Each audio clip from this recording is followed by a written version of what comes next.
Hi everybody and welcome to week 6 of Dragon's Awakening, and this week we are going to be delving deeply into the realms of the water dragons.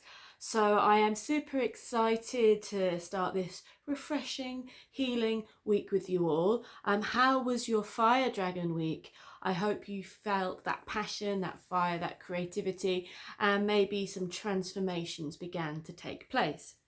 Now, I understand, as always, that we only have a week on each area, on each subject. However, of course, you can go at your own pace. If you want to spend longer on a certain draconic energy, do feel free to do so. And if you want to come back to it, maybe go after the course or after the course eventually go over the whole thing again, spending as long as you'd like, that really works too. So don't feel like, oh, I hadn't finished with the fire dragons and you have to wait. Do it at your own pace, though it is good to, I feel, connect with some element of the week's work with the rest of the course. It's nice to join in together in some way, even if that's just doing the meditation or having a think about the dragons that we're talking about, or connecting with the element in some way. So, water dragons. Now, the element of water is interesting because it's one of my favourite. Like, I love being by the sea. I love waterfalls. They are truly some of my favourite spiritual places to be and to visit and to connect with the divine. And yet, when I first started connecting with dragons, it was the water dragons that scared the living bejeebies out of me. Absolutely, I'm not scared of anything else. It was not even scared it was more of an uncomfortable feeling. And I think it might be because, again, we're going to look at this a lot in the sheets as well this week, that water dragons are not just creatures of the element of water. They are also creatures of everything that water represents, as are all the dragons. But water represents the depths, and it represents what lies beneath. It represents the unconscious and doorways and gateways to the other world. Often the vision of journeying into the night, into death, into the afterlife, into the other world will be through water. It is a conduit. So the symbol is often a boat going to Hades and going to the underworld that way. I feel, my belief is that Glastonbury here was a big gateway to the other world because it was a lot of the year flooded as well. So I feel that you would have rowed your boat with the dead and taken it to the other world this way. So places which, especially liminal, sometimes flooded, sometimes not, tides back and forth, are places to connect with the other world energy and also the afterlife as well. So all these huge subjects, all these big energies are what the water dragons represent, like big oceans. And when I first connected with the water dragon, it wasn't a little dragon of a stream. It wasn't like a little sweet, fun, light-hearted, bouncing stream dragon. It was a oceanic dragon of humongous proportions, just huge, huge, huge, huge, huge, huge. And it just emerged from out of the water and just, I was like, whoa, that gives me the fear. A lot of my nightmares I have often revolve around water and around tidal waves and that kind of thing. So it was that kind of feeling. And again, dream interpretation is a biggie this week and one that we're going to be looking into as well. So yeah, I know that I've mentioned this throughout the course. There might be an element that you find tougher than any other element to connect with, not because it's just not your element, but because it's a bit, ooh, what's going on here? And but to delve deep with that and to work through it brings, I think, some of the greatest treasures as well. So it really is worth pushing through and connecting and yeah, getting to know the dragons of those elements a little bit more and maybe questioning yourself about what it is that's there and work. And maybe, like for me, what I do to kind of work with this is to go to lakes or streams and to connect with the water dragons there, so that it's you're doing it in a way that's not so terrifying. However, when I do go to the ocean, I don't find it scary, and I don't find the dragons there scary, even though they are massive. It was just in meditation, in journeying, it just came up that was, whoo, crikey, that's intense. But that was a time of my life, maybe, that we all have times when there's things we have that are beneath, are within us, that actually the thought of coming out is quite scary. So maybe the thought of those feelings that are within us, or those pushed down feelings, the thought of them coming to the surface is quite terrifying. And maybe part of our subconscious, our protective mechanisms are feeling like this isn't safe, this will destroy the way we see the world. And there's like a survival brain within us that is primal and actually not so mature. So what worked for us when we were tiny that was going to protect us, shut down, or push that down, because this whatever worked when we were a child potentially really isn't actually helpful now. It can be quite the opposite. So the protective mechanisms we have that are, bless our subconscious and our inner self, is really trying to protect us, it's trying to keep us alive. And it does that in ways which sometimes are not emotionally or even physically that healthy for us. And there comes a point where it's really good to look at that and go, okay, what am I doing this for? Why is this, I'm ready now to explore those emotions. I'm ready now to dig in deep and let my inner child know, let my subconscious know that it's safe to do so. And this is a big part of the work with the water dragons as well. So going on those journeys to heal those emotions, to have if you're in a place where you feel okay to do so, to connect with your inner child and to connect with your younger self and with the primal part of you, to let it know that it's safe now to look at these things. These feelings don't have to be pushed down. You don't have to shut out this emotion. It can be explored safely now. Because it is funny that a lot of things that we do are so primal and deep and not very sophisticated really, and often what we're doing to survive, for example, I don't know, well, I won't go into examples, what we're doing to survive, to look to the outside world like madness, like why are you doing that? So it's time to kind of have a reflect, because water reflects over our emotional blocks, our things we shut down, and integrate them into the whole deeper self, because then it allows us to be our full deeper self. And as I think as well, if you can't explore the deeper parts of yourself, the things that aren't as fun to look at, if we don't admit that actually sometimes it hurts or that there's big stuff going on, and like say a relationship ends and the person jumps into another one without even blinking, sometimes that just happens. But if it's a kind of almost like a behavioural pattern that you don't jump, you jump, it means at some point there's going to be a bit of a catch up of all the things undealt with in those ended relationships. And it can also mean, it doesn't just have to be that, it could be other things as well.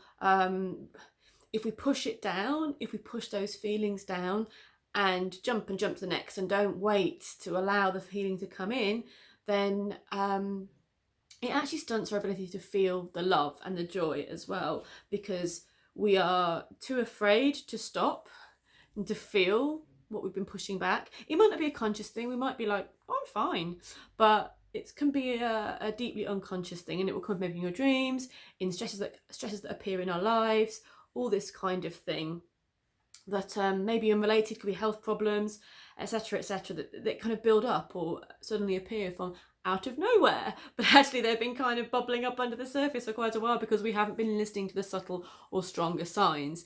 So yeah, if we kind of don't deal with those emotions, grieving time for loss, healing time for ourselves, whatever it is, coping with a trauma that happened, then if we just skip and jump on, we never get to feel the joy either, because we're too afraid to let those barriers down.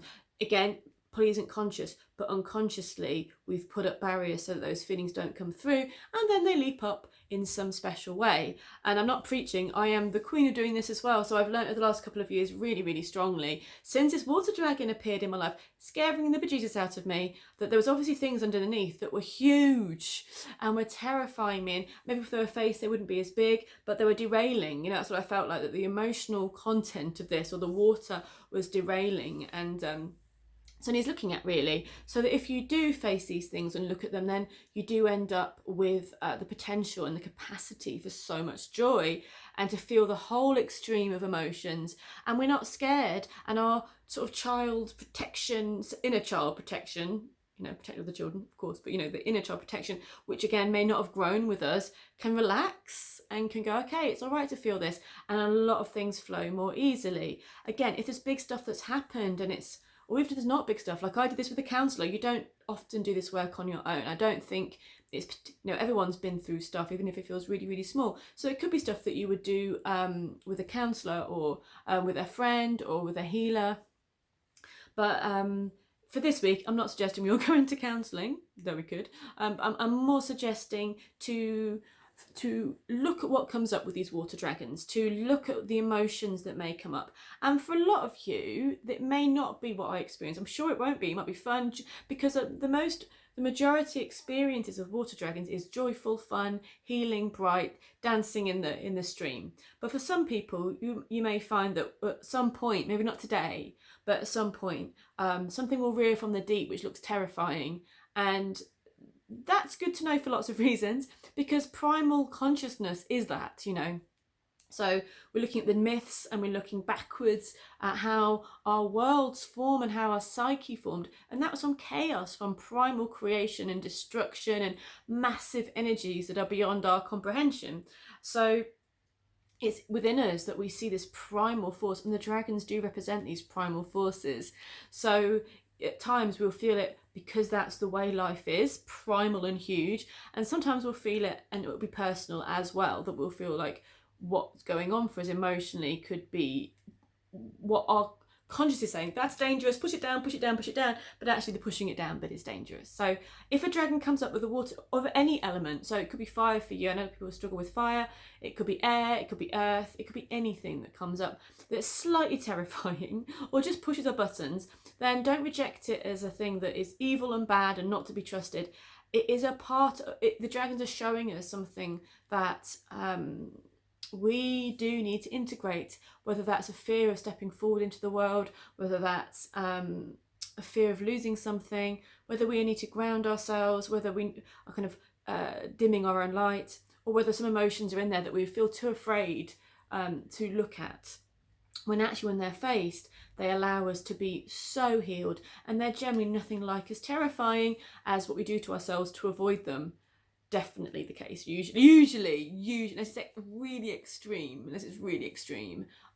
usually the things we do to ourselves to protect ourselves from these feelings is much worse than the actual thing. So yes, we're diving deep today, and we're going straight in there. And I do feel as well that, as I've mentioned, with every element, with every week, we're not fluffing about on the surface with the dragons. We're not going la la la, let's pretend. We're going, okay, I've opened up this course to this energy because I am ready or open to changing something, or to realizing something. And as we've said before, at any point, if what comes up is too scary, then we don't have to sit with it. We can just politely say, oh, too big, or it may feel like, whoa, I don't want to deal with this today. We don't have to. We can just say with politeness and kindness to the dragons, thank you for showing me this. I appreciate it, and I appreciate this work. I don't think I can do this. I don't think I'm ready right now. I need a bit of a step back. Usually that's fine if said in a polite and lovely way. I'm just going through the things that I've been through. Like, you will hopefully find the water dragons light, joyful, healing, because that's what they are. But the healing is sometimes coming in that tough love way, or that deep way, as is water. As we know, water is life. We are made up of water. So again, when we're scared of something with the water dragons, we have to look in the mirror, I think. And the mirror is reflection, like water.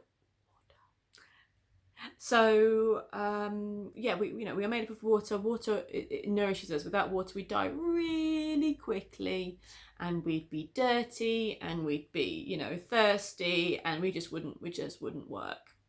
So fresh, clean water is the source of all life. And as a primal source of life, it is the realm of the dragons. And especially as we talk about on the worksheets this week, in the East, the dragons are the guardians of the waters, of the oceans. There is not, there wasn't in China, or in Japan, or in the East as a whole, there would have been a water dragon guardian for the smallest of springs, the fastest of lakes, to the wildest of oceans. So dragons guarded all of these springs. Here in the UK, we often get the goddesses of the springs, ladies of the springs as well. So we have that energy of the spring guardians. They're very, very strong here. And actually dragons in the East were often known to shapeshift into semi-human form, or to be dragons, humans with dragon heads. So that's fascinating too. So each water source was protected by a dragon. And I also feel as well that women and dragons are, and you guys as well, I'm not saying it's just women, but the themes that we often see in art, in story, is the female and the dragon. Now that became something where the female was, abducted by the dragon, which we've spoken about before. But with the female guardian of the water, so that's and then the dragon spirit of the water, or the other way around, maybe the female is the spirit of the water and the dragon's a guardian, but there is that duality there as well. And with the guys, I feel like when the as in King Arthur, when the masculine energy works with the dragon energy, there is courage and there is strength. So instead of the dragon slaying, we have working with the dragon energy, that's courage and strength. And I'm not saying it's dualistic, male, female, obviously both ways. And, whatever your feelings around gender are, it's not a specific thing here. The masculine in everybody works with the warrior, and the feminine within anybody works with the spirit and the blessings of place. So, yeah, that's my thoughts anyway about this. So, with the water spirits in China, they were revered so very, very, very strongly. There's many stories and myths about them. And there were, which we talk about in the sheets, the 4 dragon kings that surrounded China.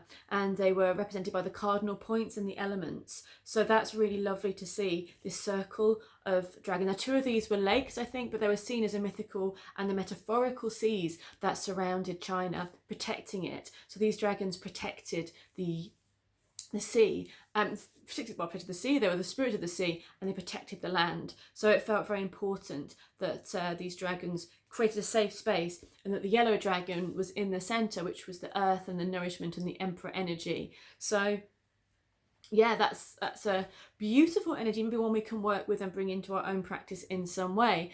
But whether you live in the east, the west, the north, the south, dragons are linked with our waterways, and the idea is some of the ley lines are linked to underground water streams, and and things like that. So we have that in every country, that we can connect with the sacred water places and the dragons. So find a place that feels right for you. Do you have a place near you? A spring, an ocean, a well, a stream, a river, a lake, where you feel drawn to, where you feel like, I would like to spend some time here, or maybe you already have been spending time there. So the main mission for this week is to find a place in nature to connect with the water energies of a sacred place, and to connect with the dragons there as well. And see if you sense anything. Tune into the energies, call upon the dragons to show themselves or to share some wisdom with you, and see how it feels. Like, is this a stream which feels quite joyful and moving and wild, and maybe the dragon expresses that energy? Is it an ocean which feels vast and sovereign and powerful? Is it a lake which feels still and reflective? Look at the quality of the water of the place that you are. Is it a waterfall? I do love a waterfall. Absolutely my favourite.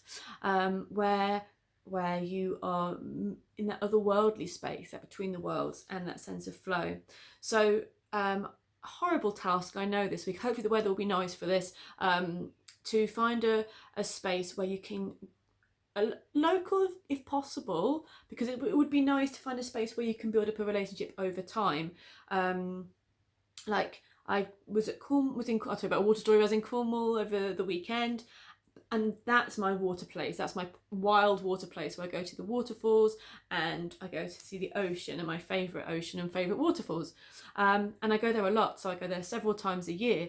However, I'm sort of feeling if we can do something that's closer to home, so we can maybe go every week, that would be great, because then you're going to get a personal connection. And I'm lucky, I live in Glastonbury, we've got the Wells, Chalice Well, White Spring, and also where I connected with the dragon energies around here is in the nature reserves on the levels. So a mile or so out from Glastonbury, there's vast nature reserves, which is where the ancestors would have lived in the old days. There are lake villages there. There are ancient trackways, prehistoric trackways, fabulous things that have been preserved in the bog. That's a great thing about his marshes. A bog preserves lots of things like the wooden trackways that would have not been preserved otherwise. So that's the ancestral place actually, and I really like going there because it's beautiful. It's a nature reserve, lots of birds, lots of wonder, but also it connects me to the ancestors who were working and living on this land. I don't feel they particularly lived in the town as much. I feel like they lived more in the vicinity. They lived on the water. They lived on sort of stilt houses, and they fished, and their land was as part of the marshes. So I go there and I sit there, and that's a place to really connect with the dragon energies too. And I saw quite an interesting dragon there, I feel like with these dragons, they are more serpentine because they go with their own element. So a bit more snaky, more flowy in energy, and yeah, it was more sort of traditionally, I guess, more Chinesey looking really, but he meant business, that dragon. That was a beautiful dragon that I saw, just kind of came out of the lake and went past me. I was like, okay, that was a couple of months ago actually. It was just like, let's connect with the water dragons. Let's not be afraid of them. I wasn't afraid, but you know what I mean. Let's just really go there. So yeah, find a water space near you where you can really connect with the dragon energies, and where you can feel your heart connect with the space, and meditate there. You might find that you feel that connection, boom, first time you go there. But as we know, dragons can be a little bit watchy, a bit weighty, to make sure that you are meaning what you're saying. So maybe you want to go a few times. Maybe you want to sit, again, if the weather's nice, not a bad thing, is it? Just go sit somewhere lovely and connect with the water and just sense what you feel. Don't put too much expectation or pressure on things. Just be open to sensing the energies of the place and see what comes through. And after a few times, you may realise that you're in the wrong place and you want to change. Absolutely fine as well. But it'd be really great to find somewhere where you can return to again and again and connect with the water dragons that flow in that area. So that's hopefully a nice thing to do this week, and something that will be healing, positive, and a relationship that you can build on. So as we've mentioned, dragons of the water are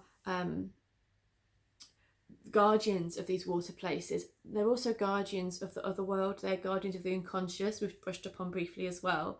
So another task for this week is to go deep, to deeply dream, and to connect with our own unconscious and what messages are coming through. So a lot of people come into two schools with this. People that love dreaming and remember a lot of their dreams, people that go, I don't dream, I don't remember them. We all dream. It is a biological fact. We all dream for about, if we have like an 8-hour sleep, it's about 4 or 5 hours a night that we dream for. So there's a lot of dream. But actually, often in a healthy night's sleep, we won't remember them, or we'll go very deep into sleep, come out again, and it'll be like we haven't dreamt. But we all do dream. So don't say that you're someone that doesn't dream, because that isn't the case. But yeah, you may just not remember them, and that actually is fine, apart from when these annoying situations when someone says, write down your dreams. So what I would say is, if you are someone that does struggle to remember their dreams, there can be really lovely things you can try. Dream teas, mugwort, not if you're pregnant, and do check herbal remedies if you're going to try them to make sure it's okay with you. But mugwort tea is a strong dream inducer, so potentially don't do that if you don't want to have a crazy dream. It's gentle in one way but kind of full on in another, and often prophetic dreams come through with mugwort tea as well. You can get gentler sleep teas though. You can often find in your health shop some herbal remedies that kind of really bring relaxing sleep. Or you can, if you do keep a dream journal, as in please do, especially for this week, but it's a great thing anyway. Whenever you wake up, if it's at 4 in the morning or 5 in the morning, or whenever it is, or 6, 7, 8, 9, 10 in the morning, write down the last thing, just whatever you remember. It could be nothing, it could just be a feeling. The more you do this, the more you go back into your dreams. So yeah, by going on a bit of a dream mission, you are going to get more and more and more. So you just write down one detail of a dream that you've remembered. You start doing that and you go back into that dream. So our dream gates close quite quickly after we wake up. So if you can go try and write things down before you go down for a cup of coffee or tea, or before you start your day, and think, oh, I remember it, because it's unlikely that you will, unless it was a really intense, crazy dream with Jason Momoa. Yeah, you might have noticed he got in the sheets this week. Don't know how that happened. But it's a really crazy dream and it's really set in your mind. It's like they will go really quickly. So before you get up and get on with your day, write down just one word, 2 words, 3 words, 4 words. You'll find really quickly that you start doing that, and wow, you go back in there, you go back into the dream space. It's like you're going backing into that story, and in time you'll remember more and more and more, and you'll see patterns, you'll see symbols, you'll see feelings, and you'll start to understand the messages that come through our dreams, which are huge. They may not be sensical to the modern mind, but they're primal and deep again, and the stuff that comes through is powerful and sometimes ridiculous, sometimes healing, sometimes terrifying, but it's all worthwhile discovering, because your subconscious is giving you so many messages every day, every night, and sometimes we just don't listen. And our ancestors would have listened. Like, dreams were big. Following your dreams would have been an important thing. And sometimes tribes and clans would have acted upon a seer's dream, moving villages or starting wars or closing wars and farming in certain places because of a symbol that came through in a dream. So I think if we can get so much guidance through from our dreams, and ask the dragons to help us, ask the dragons of water to allow us to flow and to see the beauty in our dreams and the messages. Talking of flow, one of the things we can work with, there's plenty of things, but I just want to not go on forever, but one of the things we can connect with the water dragons is finding flow in our life. We can often get stuck. We can often get stuck with things, and we often feel like we're blocked and we can't move forward, and it's a very human issue, isn't it? And if we allow different perspectives to see an issue like a stone in the river, and that the water dragons show us the easiest path of least resistance around it, then we can move on and move forward. It can cause a lot of ill health, depression, stress by being stagnant. Stagnant waters go manky. That's probably not the official term, but they go manky. So stagnant waters go manky. We don't want to go manky. We want to be strong. We want to be able to flow and enjoy life, because the whole thing about this is to enjoy life. I'm not being like a do the deep work just to kind of make everyone miserable. It's to allow us to be truly free, to follow our hearts and live our fullest, brightest, powerful self, to be that river that's flowing joyfully to the sea, to be that wave that's crashing to the shore, to just live our purpose fully and with joy.